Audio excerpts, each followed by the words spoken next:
Finally, Saki said that today's Africa is the Africa of solutions, with governments on the job, vibrant and creative youth who innovate, undertake and succeed, millions of African men and women who work hard to feed, educate, and care for their families, who invest, create wealth, and generate jobs. And I quote Saki, "This Africa of solutions wants to engage with all of its global partners in a reinvented relationship that transcends the prejudice that whoever is not with me is against me." Macky Sall says, "We want a multilateralism that is open and respectful of our differences, because the United Nations system, born out of the ashes of war, can only win the support of all of its members on the basis of shared ideals, not local values erected as universal norms." So with that message from the continent, I hope that we at UMass Boston, who are students and scholars of African affairs, will carry the message with us in our activities for the year. This is why we are kicking off our activities this year with today's talk. A longstanding colleague and now senior fellow on Africa at the Council on Foreign Relations, Professor Ebenezer Obadere. Welcome. Talk. We call each other. Obadere's talk, The Call of History, Africa Beyond the Russia-Ukraine War, will appropriately position us intellectually at UMass Boston African Scholars Forum for the year ahead. We have many new faculty and students among us. I'd like to recognize online Dr. Samantha Lacken and Dr. Cecilia Idikara Kalu. Welcome to UMass Boston. Also like to welcome Bobby, Abby, and Augustine, who are new doctoral students and staff of the African Scholars Forum. Welcome, all of them in person here with us today. And I'd also like to welcome to the new board of the African Student Union, and I think the events coordinator in the Amepa, Esenwa, is with us. Thank you, welcome. And the Pan-African Graduate Student Association, also welcome. And to all returning faculty and students and members of the African Scholars Forum, welcome also. I'm going to hand this over now to Abby Bayewu, who is the Africa Scholars Forum Talking Drum newsletter editor. She's also a new doctoral student in the Department of Conflict Resolution, Human Security and Global Governance, and she is the former country director of Global Rights Nigeria. Thank you, Abby. Please. Thank you very much, Dean Edozie, and welcome everyone. It's very important that we get the background into Dr. Badare's impressive work over time before he gives his talk, so we're that able to contextualize. Dr. Badare is Douglas Dillon Senior Fellow for African Studies at the Council for Foreign Relations. Before joining the Council, he was Professor of Sociology at the University of Kansas, Lawrence, between 2006 and 2011. He's also Senior Fellow at New York University SPS Center for Global Affairs, as well as Fellow at the University of South Africa's Institute of Theology. Dr. Badare was RAF, Lauren Hoff Scholar and Ford's Foundation International Scholar at the London School of Economics and Political Science, where he completed his PhD in social policy in 2005. He holds a Bachelor's of Arts in History and an MSc in International Relations from the Obafemi Awolowo University, Ile-Ife, Nigeria. Dr. Badare is a political reporter for the News and Tempo newspaper magazines and lecturer of international relations at the Obafemi Awolowo University between 1995 and 2001. His primary area of interest is civil society in the state and religion and politics in Africa. Dr. Badare's essays have appeared in leading Africanist and disciplinary journals, including the Review of African Political Economy, African Affairs, Politique Africaine, the Journal of Civil Society, Democratization, Patterns of Prejudice, Africa Development, Africa, Critical African Studies, Development in Practice, Journal of Modern African Studies, Journal of Contemporary African Studies, Interculturelle Theologie, and Journal of Church and State. His next book, forthcoming from the University of Notre Dame, press in 2022, is entitled Pastoral Power, Clerical State, Pentecostalism, Gender and Sexuality in Nigeria. Dr. Badare is editor, Journal of Modern African Studies, editorial supervisor, Democracy and Development, Journal of West African Affairs, and editor-at-large of Nigerian Tribune. Please welcome Dr. Badare. Thank you, my sister. Thank you so much. I really appreciate the generous introduction. Can everybody hear me? Yes. Okay, thank you. So I'm going to start by, of course, doing the thanking the organizers of this event for thinking me worthy of the honor of delivering the keynote address.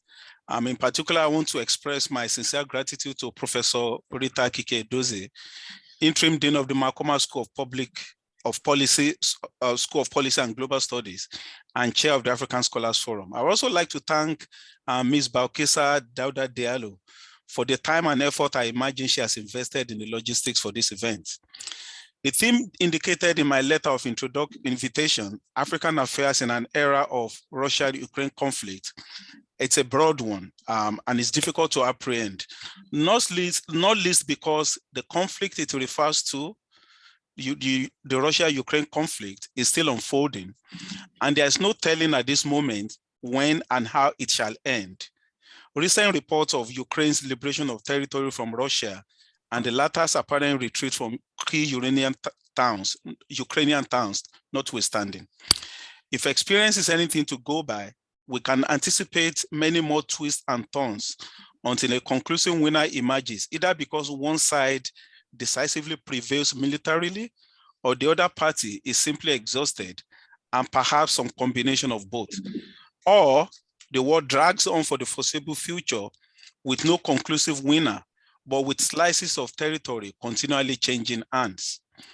All we can say for now is that we shall know more about the shape of the conflict and perhaps its eventual outcome by spring next year, when Europe will have come through its first winter without the cushion of Russian oil, and Russia will have had to deal with the unfolding political aftermath of its enforced partial military mobilization of up to 300,000 reservists. Because of this, and because the strategic context is so dynamic, I've elected to narrow my remarks to the African reaction to the conflict and the ensuing implications from a historical, economic, diplomatic, and cultural point of view. In doing so, I'm by no means suggesting that African actors, the African reaction is set in stone. One is reminded that African actors do not get nearly enough credit for their tactical flexibility, diplomatically speaking. And if the African reaction to the conflict demonstrates anything, it is the folly of treating Africa as a homogeneous entity. Accordingly, one fully expects many African countries to renegotiate their allegiances and alliances in tandem with the changing fortunes of the strategic field.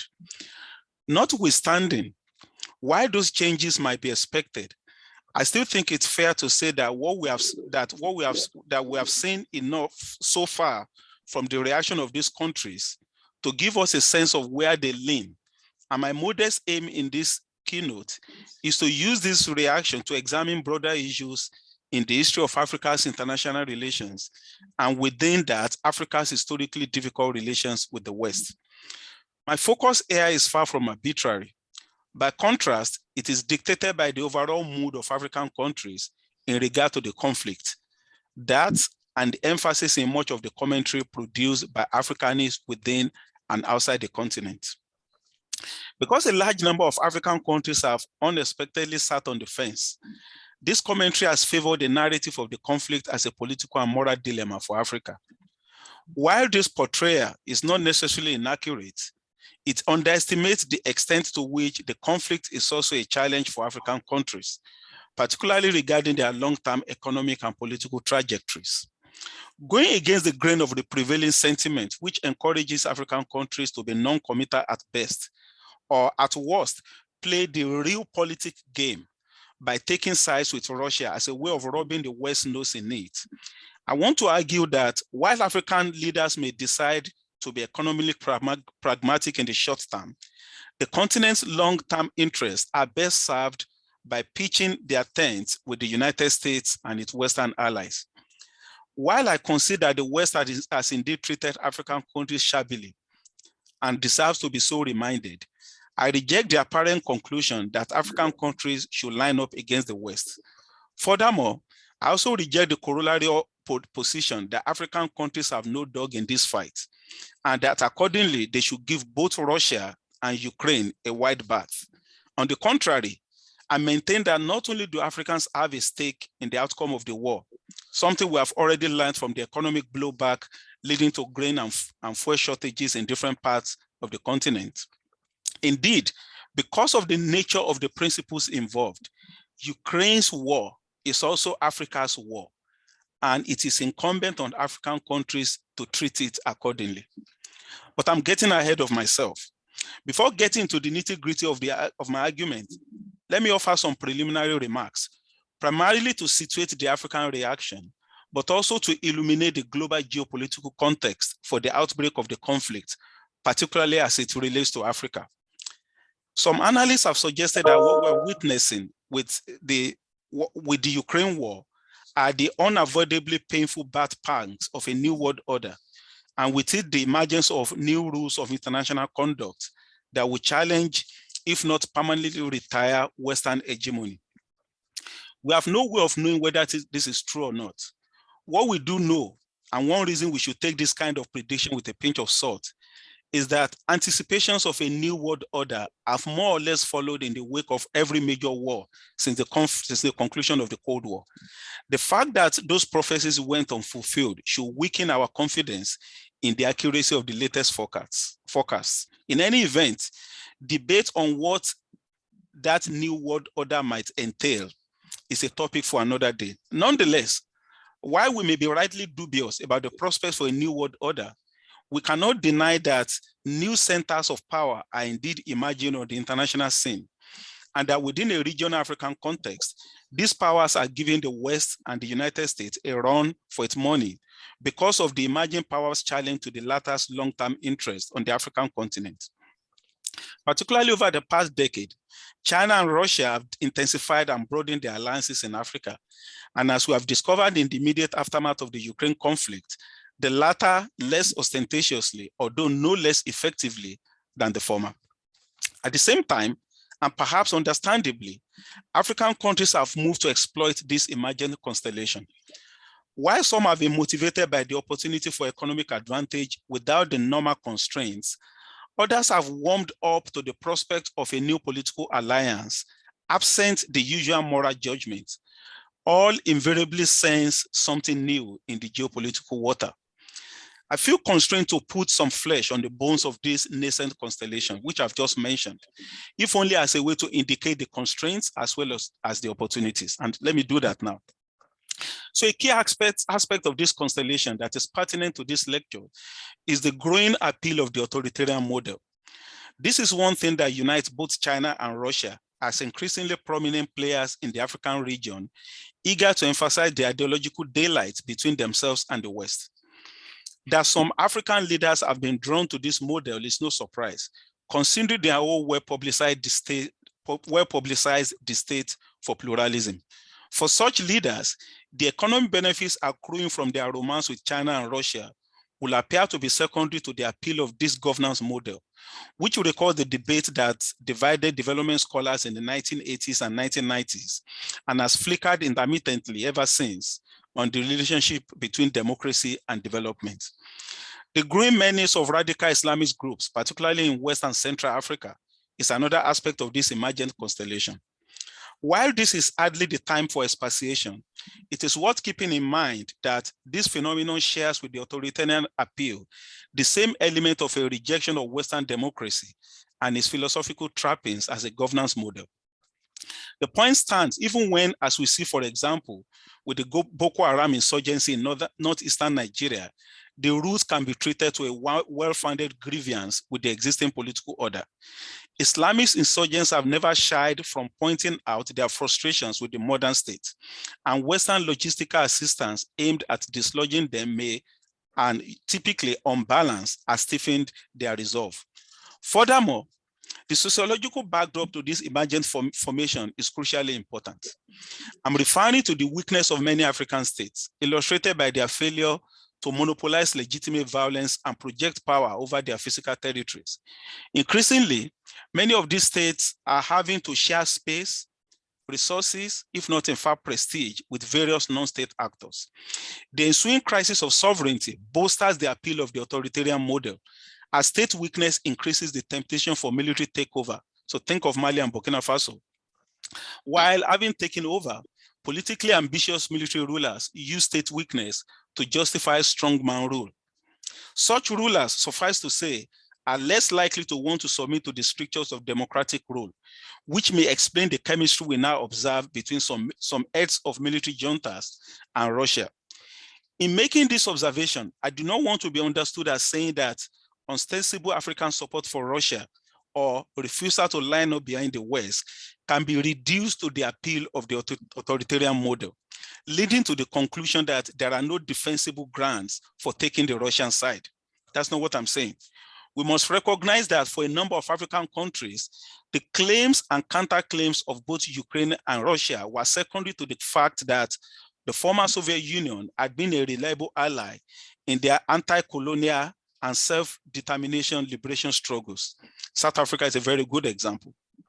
That with respect to these countries, we need to allow for the possibility of the emotional gratification of paying back in the West in its own coin, insofar as that was indeed a thing, taking a back seat behind the satisfaction of coming to the assistance of an old ally, in this case, Russia, the successor state to the former Soviet Union. But if that is the case, how then do we account for the obvious sympathy for Russia, even among those countries where the former Soviet Union does not appear to have had any significant historical footprint? The answer lies in the Russian leadership's steady courtship of African leaders, a stealthy diplomatic move for which I think the country has not received enough credit. While Chinese diplomatic and economic presence in Africa has garnered the most attention, and there are chances some of the people listening to me right now have made important contributions to this discourse, Russia, under the radar, has been steadily providing broad military and intelligence support for African countries. For example, bilateral political and economic relations with the Maghreb region, particularly Egypt, Algeria, and Morocco, have intensified in recent years. In other parts of the continent, Russia has signed military cooperation agreements with various countries, while Russian mercenaries from the Wagner Group have been reportedly involved in conflicts in the Central African Republic and Mali. An elite squad from the Wagner Group currently makes up the CAR president's personal security detail.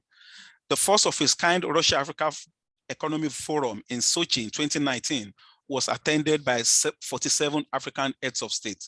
All of which is to underscore my point that authoritarian fantasies apart, sympathy for Russia may also have been rooted in a legitimate desire for tangible military and other material benefits, the latter an aspect of Russia's singular focus on spreading its tentacles beyond the circle of its traditional allies in the region.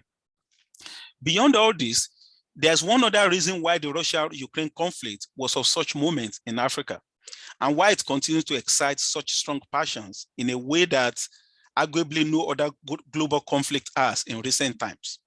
I'm referring here to the intellectual ferment around what is called decolonization, especially insofar as it symbolizes an affirmation of African sovereignty and a rejection of the old diplomatic schema, which dictated that African countries march to the tune of the Western drummer in all circumstances, all the time making sure to jump up 10 times when asked to jump up twice.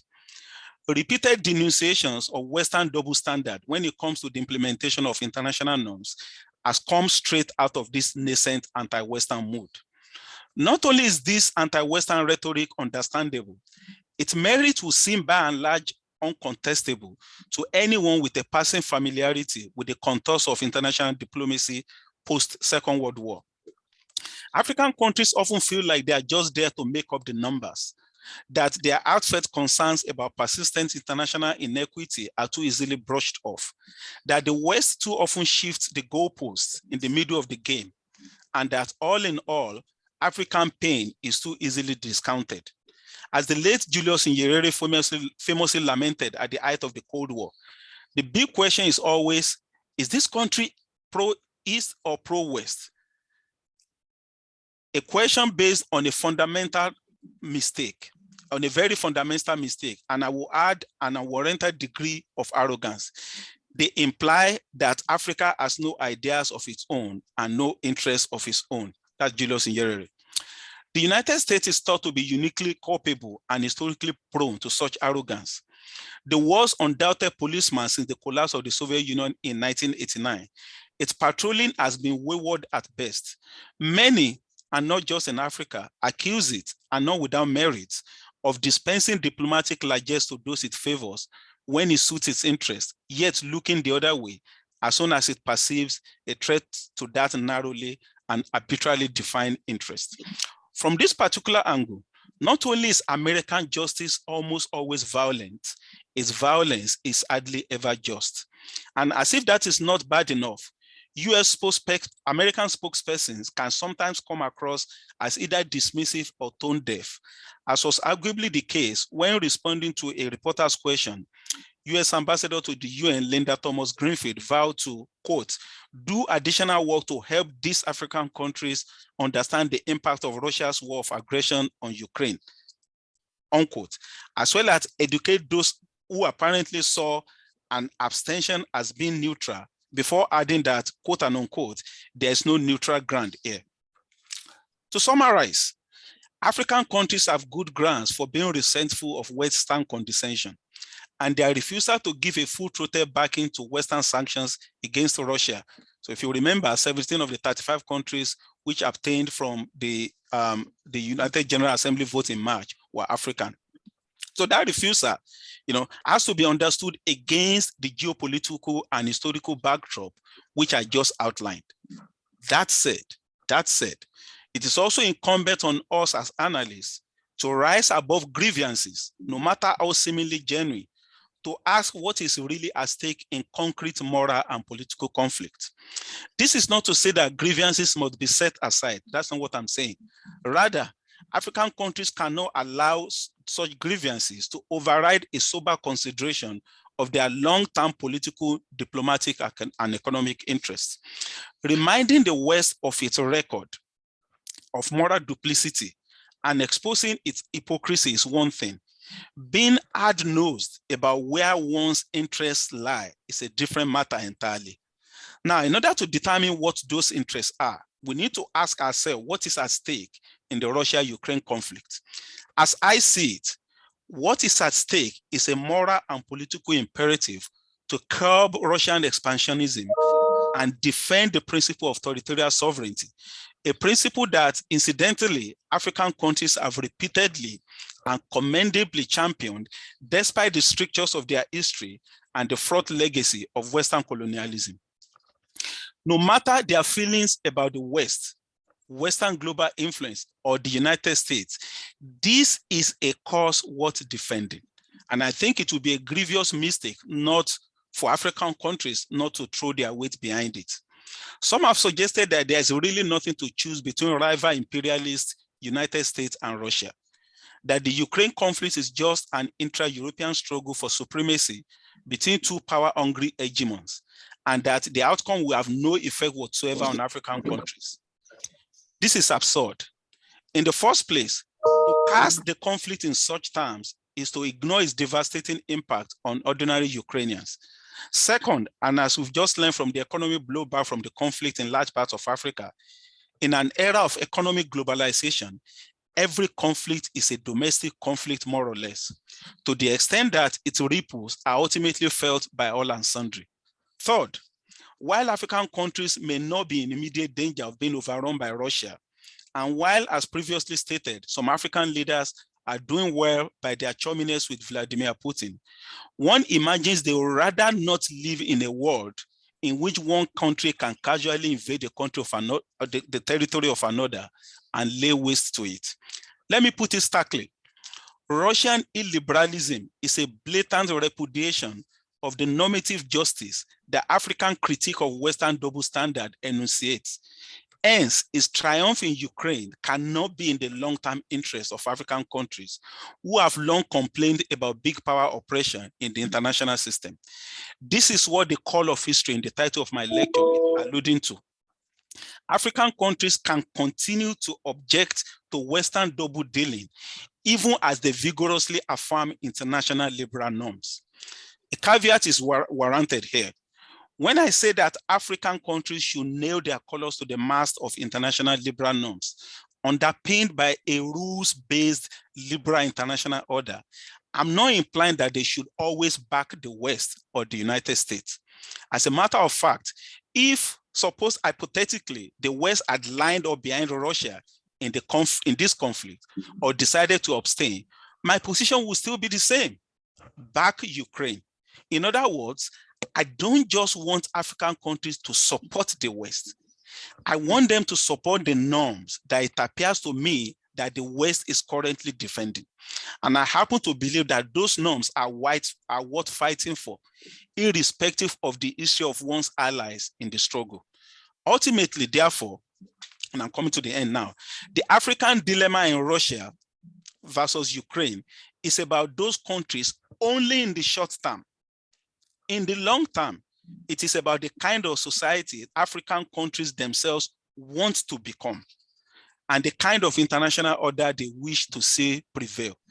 Considering their own history, it would be a massive contradiction for African countries to pitch their tent with a dictator who literally wishes to erase his neighbor from the map.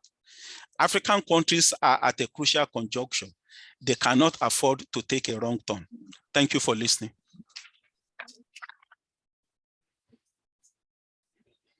Thank you. Thank you so much, Professor Badere. That was a really controversial and dynamic address and take, on the issue. So we have lots of time for questions and comments. Okay. I think, Balkisa, you'll take the comments online, and I will take the comments and questions in the audience. Okay. All right. Any questions? Okay, I have one. As you guys are thinking about, Prof's speech, let me start with one. So take it back to his. Yeah. So I totally agree with you. I mean, great argument. Of course, anyone in 2022 worth their salt should be defending democracy and sovereignty. I mean, democracy is a more difficult, challenge for, I think, global South countries, although they should be. I agree with you. Democracy is worth defending. But sovereignty, for goodness sake, that is something that African countries have, defended against the West, as well. So they should defend Ukraine's sovereignty, as well. So I completely agree with your conclusions. But here's my little question. Perhaps, and what African countries are doing as well, is also using, this conflict as an opportunity, not to necessarily get the West and say, there, there's your hypocrisy, but maybe to criticize the international system, you know, the makeup of the international system. African countries and the African Union especially has revived, you know, its long-standing international policy on global governance reform and Security Council reform. And it has, you know, brought up this question again of, yes, Russia, what Russia is doing is wrong, and Russia is on the Security Council. And that's why we said, you know, more than 20 years ago, that the Security Council needs to be reformed, needs to be expanded. You know, you can no longer continue to comprise a Security Council that comprises of these, you know, powers, so-called powers, whether it's Western power in Iraq, or whether it's Russia now using the power of the global system in Ukraine. So Africans have used this as an opportunity to criticize the global governance system. What about that? Thank you, Professor Edozie. I don't think we disagree. I just think it's a matter of where we put our emphasis. I'm completely on board with you. In fact, I will go further and I will say, look, bring the West to the table, right? And say, here are the points in the past where you've exhibited, you know, so much arrogance. Here are the points in the past where you've pointed right and you've headed left, and vice versa. Think about what you did, you know, when, you know, during the apartheid struggle in South Africa. You were not true to these norms. So I totally agree with you that this is the time for Africa, for African countries, you know, whether, you know, singly, you know, collectively within the framework of, you know, regional organizations to do that. Well, I'm completely on board with that. So there's an African proverb. I'm going to butcher it, but I think literally it's something like, you know, when the fox invades the chicken coop, the first thing you want to do is chase away the fox, and then you come back to the chickens, right? Like I think the first point of order now is to engage with Russia and make sure that Russia does not get away with it. The only way African countries are going to be able to do what you and I agree that they ought to do, and the legitimateness of their grievances, is to say, we're doing this in the name of those liberal international norms that you guys have always spoken about rhetorically, but you've not always been faithful to. We are being faithful to those norms because, look, there is no way as countries that used to be, as former colonies, that we want to end up in a place where we're on the side of a potential colonizer. It's contradictory. It does not work. It's not where African countries want to be. So I totally agree with you. All those things, I mean, the reform of the international system, reform of the United Nations, all those things have to be done, but within a framework in which we all agree about a common set of rules.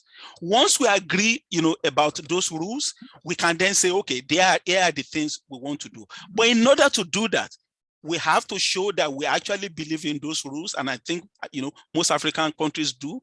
And the way to show that at this current moment is to pitch our tent behind the West, not because the West has not been dubious in the past, but because right now, Russia is the enemy of the kind of order that African countries want to see. Thank you, Prof. All right, other questions? Okay, Abby, come on. All right. Thank you so much, Dr. Badari, for that very enlightening talk. Thank you. It gives a lot for us to chew on and think about.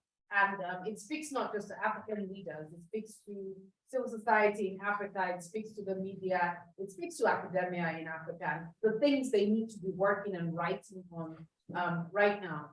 But in all of this, you also made a very important point, which is that Russia shouldn't get away with this.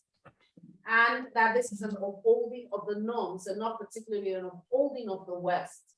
But in that, the big question is, what feels far as Russia isn't getting away with this? And what is the bigger question we need to ask ourselves in holding Russia accountable in not getting away with this?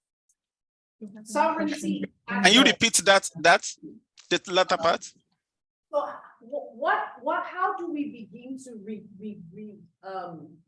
I can't remember the exact words I used, but I would take it this way. How do we begin to regroup the global governance system in a way that ensures, particularly positioning from Africa, in a way that ensures that Russia doesn't get away with this? Yeah, okay, I get your point. Look, I think unbeknownst to many people, and I'm sure Professor Edozie and other people will know this, a lot has actually changed on account of the dissent that African countries have expressed over the last 7 to 8 months. I will encourage those who have not seen it to take a look at the Biden strategy towards Sub-Saharan Africa that Secretary Anthony Blinken released in South Africa, I think about 3 or 4 weeks ago. I wrote about this on my blog. And if you look at that, if you compare it so as a text, just put it down and put beside it the US strategy that John Bolton presented during the Trump presidency, you see a fundamental difference. Right? The language, the tone, there's almost this element of contrition. I was joking with someone. I said that thing was drafted, by somebody who was, on his or her knees. Like, basically, there are so many parts of the text where the United States is saying we will work in concert with African countries. We will collaborate with African countries. We will seek to work with our allies in African countries. I was like, oh, the United States is going to work in concert. Oh my God, it's interesting. So all of which is to say, the message I think got across, right? That you can't be going around behaving like the sheriff, the sheriff in town, rounding people up and enforcing the law while behaving as if that same law does not apply to you. Right, so that message has gotten across. I think it's very momentous. I think we should build on that. And to now take it to your question, one of the things we need to do is not to let this moment go, but then to say, look, we want more than this. We know you now realize some of the mistakes you've made, but in order for African countries to have a greater say in the system, in order to hold that system true to its claims about liberalism, about democracy, about representativeness, you have to bring us in. And in order to do that, I agree with you, we have to also make sure that we put those claims out there, whether through the framework of African Union or SADC or ECOWAS. All of those engines have to be constantly humming towards the ultimate aim of putting an African agenda on the map. So I totally agree with you. Those are the things that we need to do. But in order to do that, again, I'm keep coming back to this because I think it's extremely important. We have to show our hand. This is not the time to sit on the fence. We have to say we oppose what Russia is doing, not because we hate Vladimir Putin's guts, not because we hate Russians, but because it's the very antithesis of the exact things African countries have been calling for ever since they became independent. Thank you. I have a question online. I'm going to read it to you. Okay, thank you. It starts out with saying, it's from Ade, right? Yep, Ade. This is a beautiful presentation. My question is, shouldn't this be an economic opportunity for African countries to benefit from the war by filling the gap of needs caused by the Russian-Ukraine conflict? Absolutely. Can we stand behind the West and still target economic advancements? These are things the West will do. When will African countries also take advantage? I couldn't agree more. So the economic thing, again, I've written about this, and I think it's extremely important. Number one, I agree with the questioner that African countries have not taken full advantage of this. I mean, I come from Nigeria, so Nigeria has not been able to take advantage, for instance, of the fact that Russia has turned off the gas tap in Europe. Europe is scrambling and looking for gas everywhere, but Nigeria does not even Nigeria is not in a situation to take advantage of that. But yeah, the other things about the economic thing, I think we're also realizing how economically dependent many African countries are. And I think it's extremely sad. I mean, we felt more of the blowback, from the Russian blockade of Ukrainian ports. Think about the food shortage, the grain shortage that African countries have experienced. One of the things that we then need to do. So one thing, I think the previous question was about how do we go about pressing our claims and making sure that we are also at that round table when major decisions are taken. That's important. But here is my message to the questioner. We also need to then think about what is it that we need to do as African countries. What is the message, economically speaking, that these crises are sent to us? And I think there's one important message, which is too many African countries are dependent on other countries for food production. That has to change. That has to change. We cannot, on the one hand, be asking to be admitted to the table as equals and be dependent on food production from other places. Now, I'm not suggesting any kind of mystical autarky where you're completely independent, you don't import anything. That's not what I'm saying. But I mean, what's the latest statistic? 40%, 50% of arable land in the entire world is in Africa. No. We have no excuse. We have to produce our own food. It's just basic. And I think, people also, look, the more you are able to do that, I think the more people will also take us seriously. So the economy thing is actually, I think, is extremely important. And I think that's not been spoken, we haven't spoken enough about that because we've been focusing on the political and the diplomatic. But I think like Egypt, Nigeria, who knew that we depended on grains from Ukraine, right? Who knew there were 5,000, 6,000 Nigerian students in the Ukraine? Again, which makes you think about, the quality of education system in African countries. So there are all kinds of things opportunities that we can leverage from this, but it will depend on having a very clear reading, of what we think is going on, in the conflict. Great, thank you. Any other questions here? Yes, what's your name, please? Patricia. Yeah, hi, Patricia. Thank you for the insightful presentation. My thoughts are all over the place. I'll try to That's okay. So I hear you. It's interesting because this seems to be like a conversation of credibility because Africa has been advocating for this, so it's like an opportunity for you to really put your point across. And I hear that, and it's interesting. But I wonder, it looks like we are moving to the car. That is how I see it. The conversation we are having about Ukraine and Russia, but it's not conversations we're having about COVID. When COVID happened, we had a conversation about South Africa to start thinking about doing most of the things that would make you self-reliant in a way, but also put you across. And then we have those conversations about making medicine because Africa has really suffered from disease and all that. So we have the expertise or the experience in this, then we move. And then Ukraine is here, and then we're talking about, okay, this is what we have always aspired to want the world to be. So even though we are not necessarily saying you're with the world, but this is your vision of how the world should be. So back it and then call Russia out, but then the question is, what can Africa do? I mean, what power do Africa do have? You can say the voice, but you do not have. You might call to a table. What power do you have on that table? But it's not even about representation, it's more like who has the power in that table.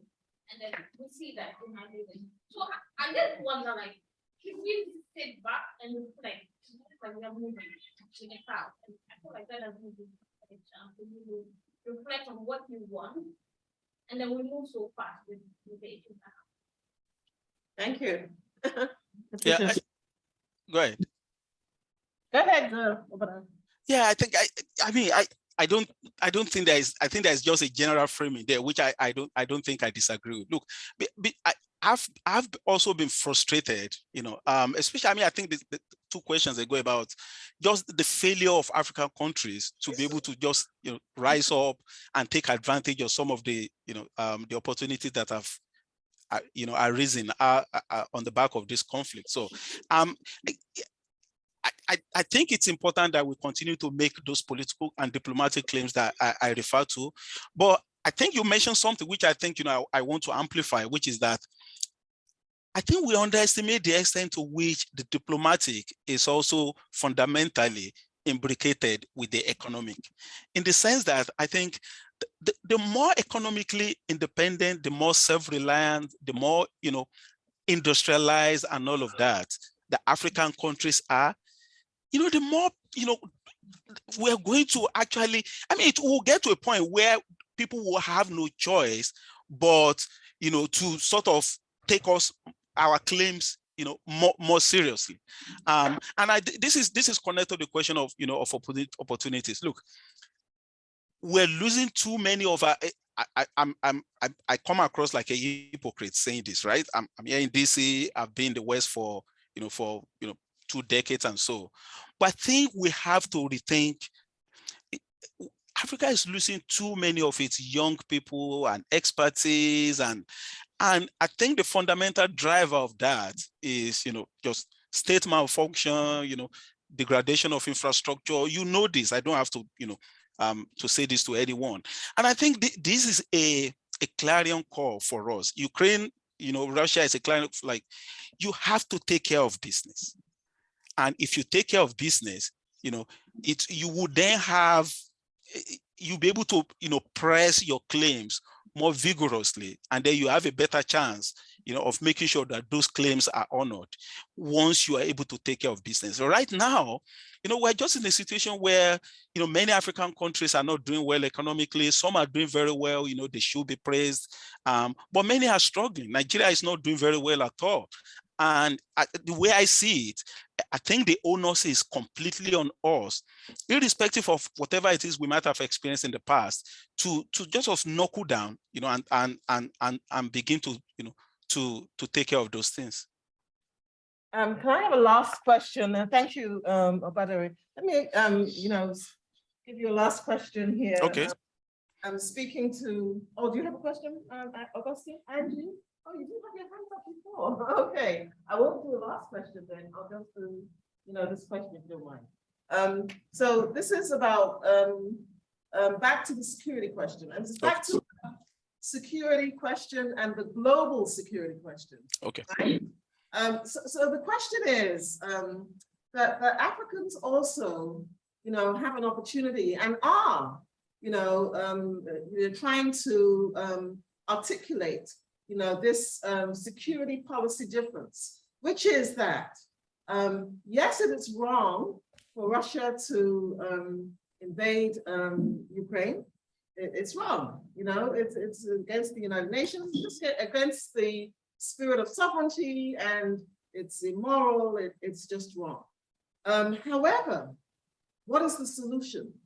And the African solution will say, we have to now procure a diplomatic solution. Two parties have to come together and we have to stop the war. But the policy in the West is not that. It is to prosecute the war and do a proxy war until we win. So why aren't Africans listened to in a peaceful, diplomatic solution to this war? Thank you, Professor. It's a great question. And I think it's a simple answer for me. So when you have a conflict, there are two sides to a conflict. And both parties must want peace for you to have peace. I don't think we're from all indications, especially over the last 3 or 4 days, point to the fact that, Russia just wants to go, Russia feels that it owns Ukraine. Ukraine belongs to it. It's part of, Great Russia, Mother Russia, whatever. And it's not going to settle for, for a no. It's difficult to have peace when at least one side, and I'm not putting all the blame on Russia, right? But both sides have to sort of say, okay, yeah, let's have peace. And historically, the way it's always worked is that, as I mentioned at the beginning of my lecture, that one party has to have militarily prevail over the other and say, okay, now, so the one that has been prevailed upon would then say, okay, let's talk. I still think this thing is likely to go on for, for a while. I won't be surprised if we are still talking about this, this conflict now, that 2, 3, maybe even 5 years. So, but my response to your question is, this is not, it's one thing for us to want peace. It's another thing for the protagonists to want peace. The situation we have right now is that either one or both of the protagonists, does not want peace. I like the fact that the West is giving arms to Ukraine. Actually, I don't think we are giving enough. Such is my conviction is the rightness of the Ukrainian cause. And I would even look, Putin has been threatening to use nuclear weapons. What that will mean, in practice, I don't know.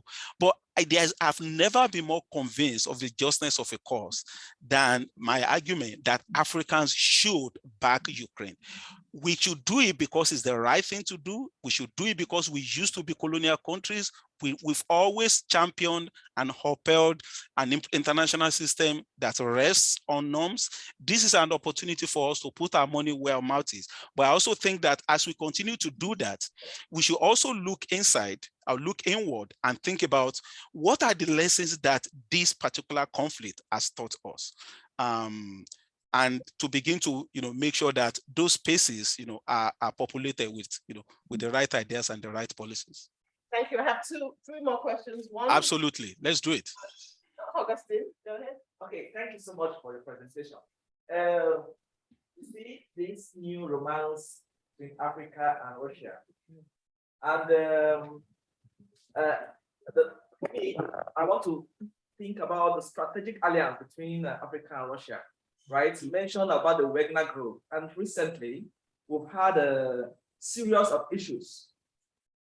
And ACLAD released a report recently on the human rights violations that Wagner is doing in Central African Republic and the rest.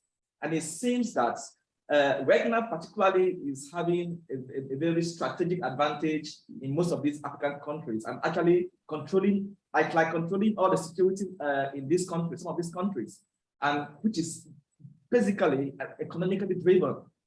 And they are now adding so much of security or human rights abuse.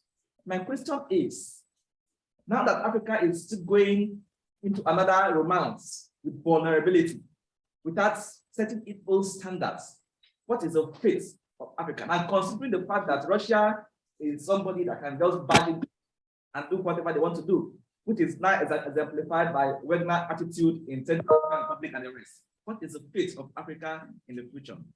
Thank you.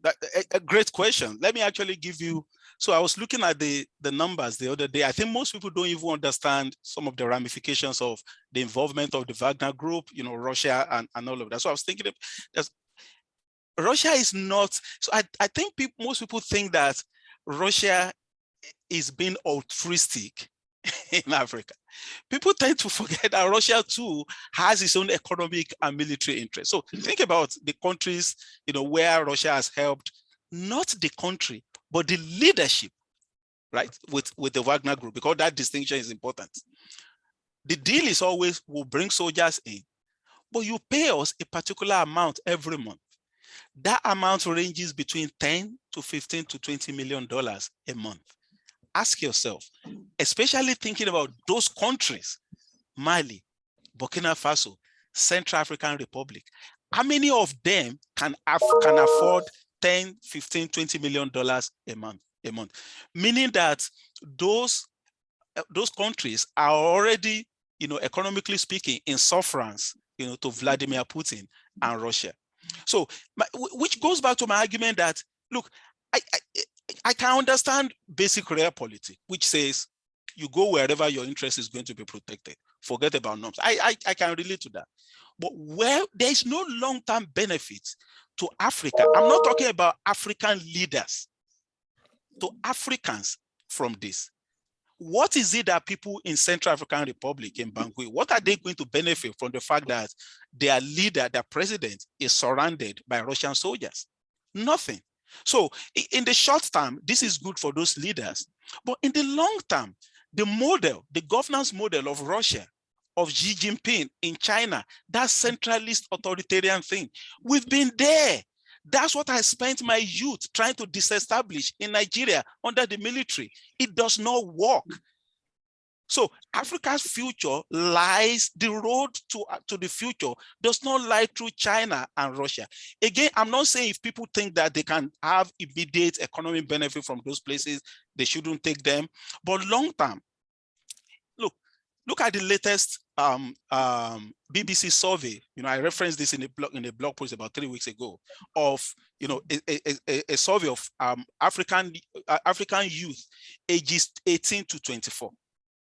Like 90% of them said if they have the opportunity, they will leave the continent. But it gets more interesting. Why do you want to leave?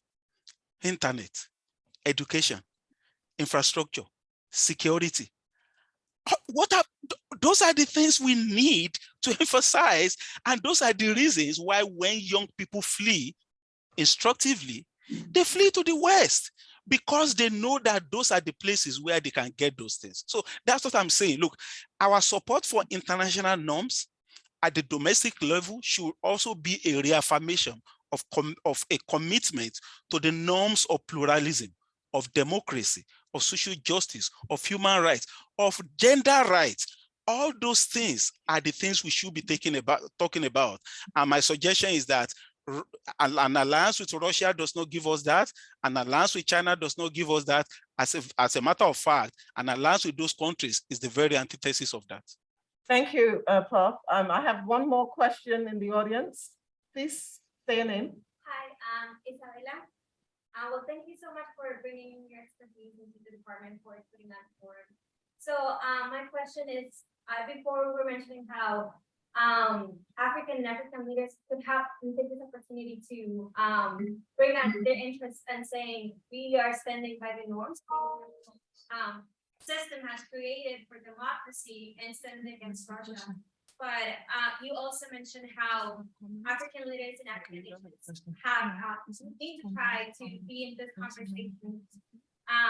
But beyond being at that table where decisions are made and where all of these international organizations are taking place, how can African leaders and African nations work not only to be part of these conversations and for their opinions to be heard, but also to take positions of leadership and bring and have the capacity to set agendas, for example, on issues that you mentioned that Africa has a specific interest. For example, let's say climate imperialism. How can African nations have a leadership role in these discussions beyond just being part of the conversation?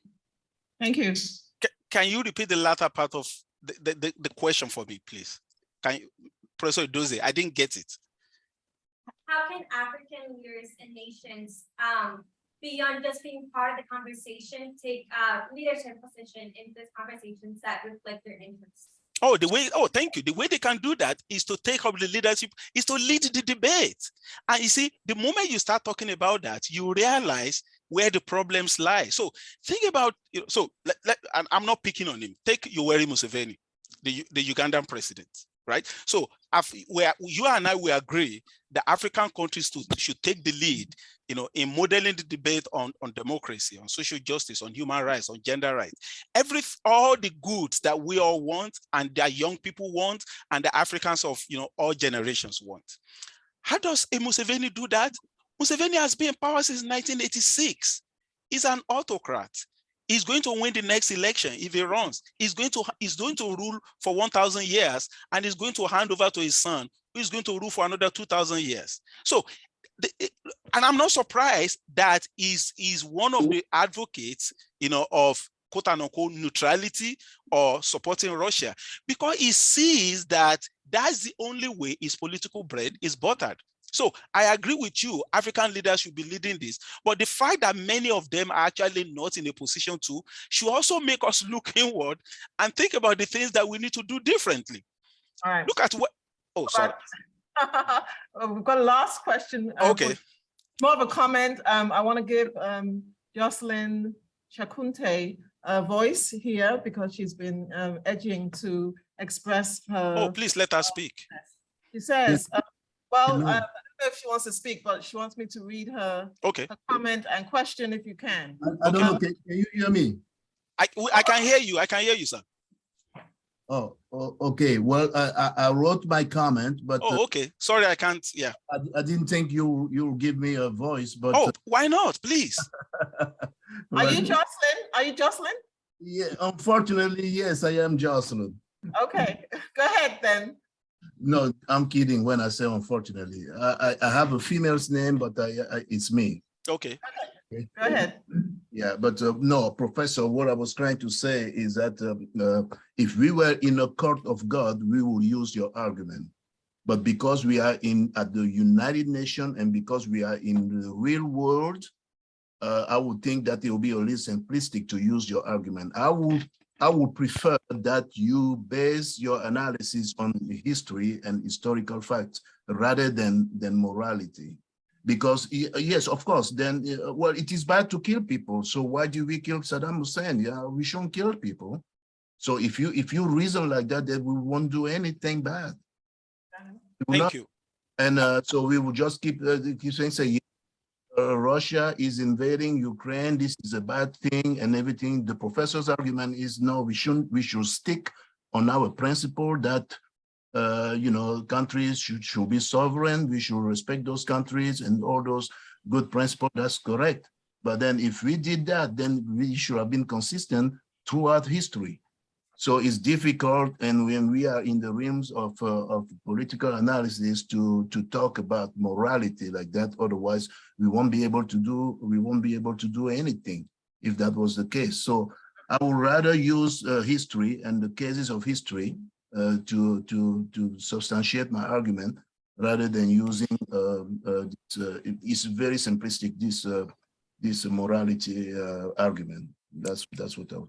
Thank you, Jocelyn. Thank you, sir.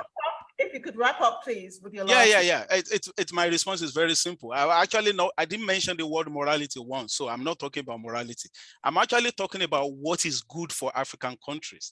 And I'm saying that what is good for African countries, and I'm not just talking about what is good for African leaders, what is good for African countries economically, politically, minus all the legitimate grievances, which I mentioned, is to actually be in a position where, when push comes to shove, you are in a place where people say, okay, these are the principles that you're defending.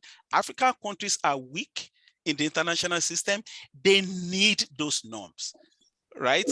And it's by affirming those norms and committing to them that African countries are ever going to be able to, press claims for themselves in the international system. A great conclusion. Thank you so much, Professor Badara. Thank you. Appreciate it. Thank you. I just want to, before you leave, Professor Badara, introduce you to our provost who has just joined us.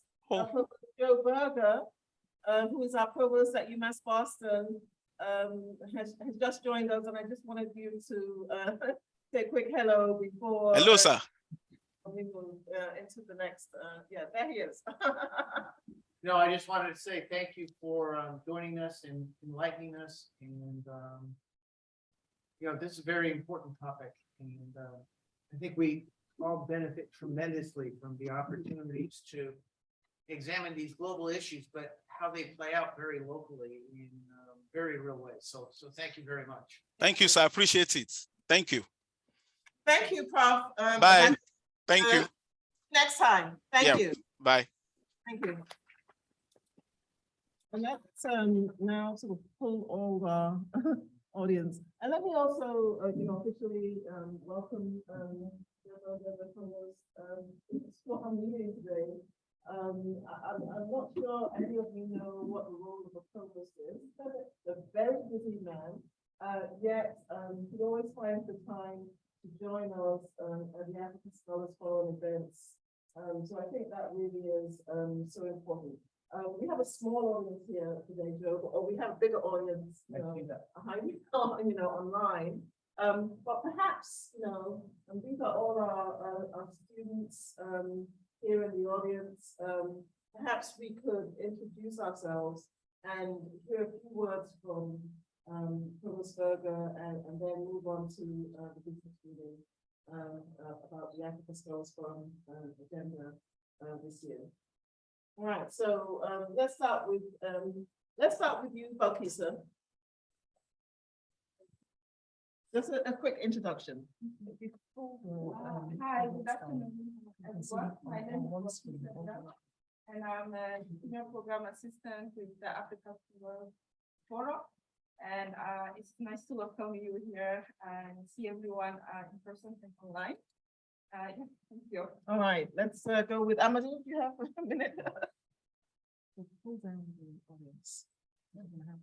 Hello everyone, my name is Amadou Diallo. I am a second year student in the Global Governance and Human Security Activity Program. So I am the student student nation officer of a.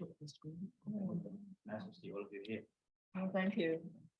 Hello, my name is Augustine Abo. I'm a first year student in Global Governance and Human Security.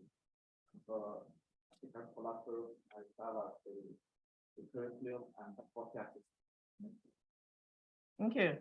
Hello everyone, my name is Abia Bayo, and I'm also a first year PhD student at the Global Governance and Human Security Program. And I'm now working as editor at the African Drama today. Thank you, Abby. Good afternoon, my name is Daniel Byron.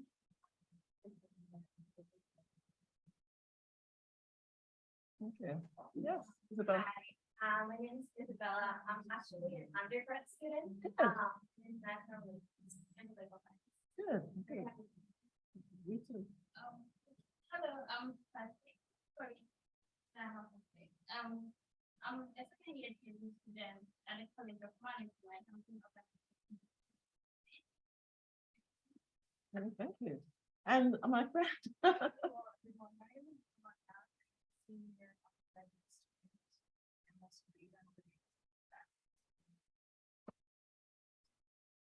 Thank you. We have some online new faculty and staff and students. Ade is Bobby. Is that you? Go ahead. Unmute. Hello, good afternoon, everyone.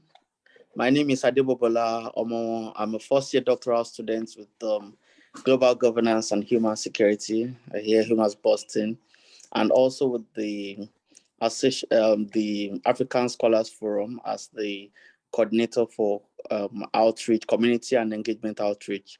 So it's nice being here with everyone. Thank you. Thank you. Thank you. Professor Cecilia Idikalo, our new professor. Go ahead. Hello, everyone. Good afternoon. I'm Cecilia Idikakalu. I'm lecturer and postdoctoral fellow in the Conflict Resolution Department.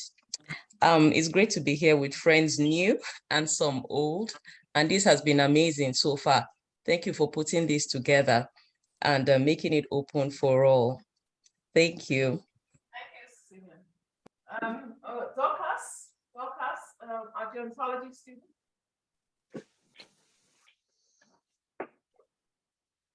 Dorcas? Okay. Dorcas, are you with us?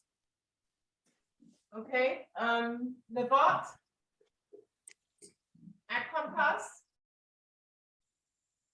Hadja? Bangura? Okay, Rahman, are you around? Oh, yes. Good afternoon. Thank you for having me. Thank you for this event. My name is Rahman Oladigbolu. I'm a filmmaker based here in Boston and in Lagos. And I'm very grateful for the opportunity to be able to be here and experience this wonderful event. Thank you very much. Thank you, Rahman. It's always good to see you at our events, even though you come in from Lagos or sometimes from Boston. Excellent. Okay, Eve's iPhone. Okay, well, thank you, everyone. Thanks for joining us. Thank you, Provost Berger. Do you want to say anything? Oh, what about our colleague from UNAM? Well, hello. My name is Hector Zavala. I work for the National University of Mexico. We have a partnership with UMass Boston since 4 years already. So next year is going to be our 5th anniversary. We're very thankful to UMass Boston for the generous support from us here in campus. And we sometimes collaborate with the African Scholars Forum. We have a biannual colloquium. Actually, I think Berger was there once virtually, and then Dr. also involved. So thank you very much for inviting me. Thank you very much.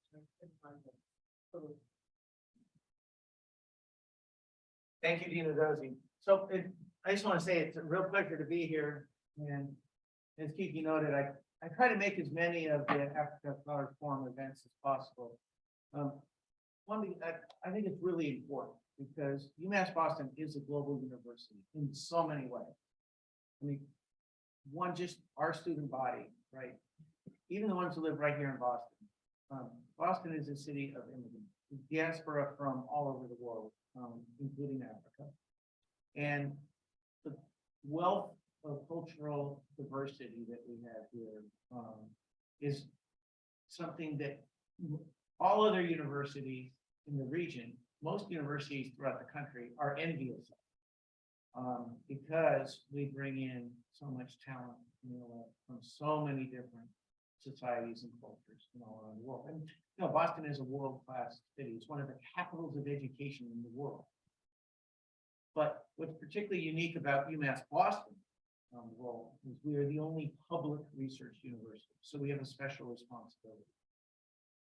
And I think that the Africa Scholars Forum helps us focus some of those responsibilities in being able to really not just think deeply about, but act, right, in ways that allow us to not just better understand, but to have real world impact throughout the world, including in Africa. But it needs to be a reciprocal relationship, right?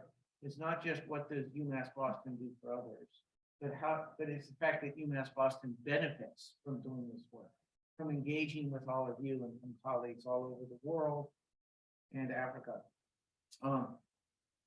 Personally, as the Chief Academic Officer of UMass Boston, I think we need to highlight this work and other work like it as some of the best work that we do. It's been a while now since I've been in Africa, although I don't think the pandemic was all that.